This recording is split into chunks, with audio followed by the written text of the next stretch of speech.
ये बात है 1970 की। क्लारा और फिल डैंडी अपने 4 बच्चों के साथ न्यूयॉर्क के हिंसडेल नामक एक छोटे से गांव में एक प्यारा सा और छोटा सा मकान खरीदते हैं। चारों तरफ हरियाली, पीछे एक बड़ी सी पहाड़ी और घर के सामने एक झील। देखने में तो ये सब बिल्कुल परफेक्ट लगता है, लेकिन उन लोगों को इस बात का बिल्कुल भी अंदाजा नहीं था कि ये जो घर इन्होंने खरीदा है ना, ये इनकी जिंदगी हमेशा के लिए बदलने वाला है। जैसा कि जनरली होता है, शुरुआत में सब कुछ अच्छा चला, सब कुछ नॉर्मल था, लेकिन धीरे धीरे कुछ ही हफ्तों के भीतर बहुत सारी चीजें अजीब होने लगी उनके साथ। रात को उन्हें अपनी दीवारों से स्क्रैचिंग का साउंड आता था, जैसे कोई दीवार के पीछे से अपने नाखूनों से दीवार को खरोंच रहा हो। उन्हें सीढ़ियों पर कदमों की आवाजें सुनाई देती थी। सुनसान और बंद कमरों में उन्हें किसी के होने का एहसास होता था, और बच्चों ने इस बात की शिकायत की अपने पेरेंट्स से कि हमेशा उन्हें ऐसा लगता है कि कोई उन पर नजर रख रहा है। एक रात को क्लारा ने बेडरूम में एक औरत की परछाई देखी। उसने चीख कर फिल को बुलाया, लेकिन जब तक फिल आता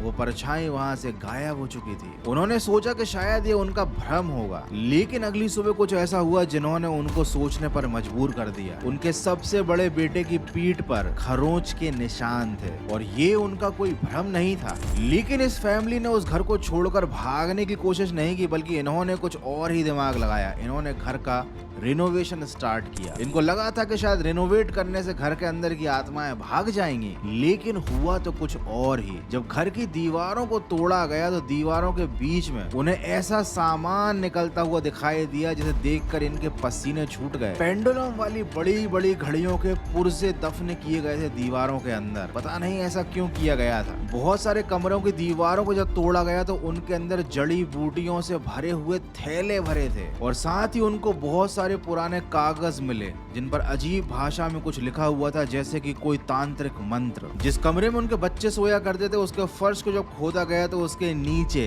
बहुत सारी इंसानी हड्डियां मिली, बहुत सारी जली हुई मोमबत्तियां और एक काले रंग का सर्कल भी मिला फर्श पर। जैसे ऐसा लग रहा था जैसे वहां पर किसी ने काला जादू परफॉर्म किया हो। जब पूरे घर को ये शक होने लगा कि कभी इस घर में रिचुअल या डार्क मैजिक की प्रैक्टिसेस की गई थी, तो उस परिवार ने पैरानॉर्मल एक्सपर्ट्स को बुलाया। पैरानॉर्मल एक्सपर्ट्स ने अपनी जांच के बाद बताया कि इस घर में एक बहुत स्ट्रॉन्ग स्पिरिट रहती है। क्लारा और फिल को समझ में आ गया था कि ये घर उनके रुकने के लिए ठीक नहीं है। कुछ दिन तो उन्होंने वहां पर बेचैनी के साथ गुजारे, और उसके बाद उन्होंने अपना बोरिया बिस्तर समेटा और वहां से निकल लिए। ये घर आज भी वैसा ही सुनसान पड़ा है। इसका नाम है हिंसडेल हाउस। हालांकि यहाँ पर कभी कभी घोस्ट हंटर्स आते हैं, लेकिन जब उनको भी यहाँ पर एहसास हो जाता है एक स्ट्रॉन्ग स्पिरिट का, तो वो भी इस घर को अबेंडन छोड़कर निकल लेते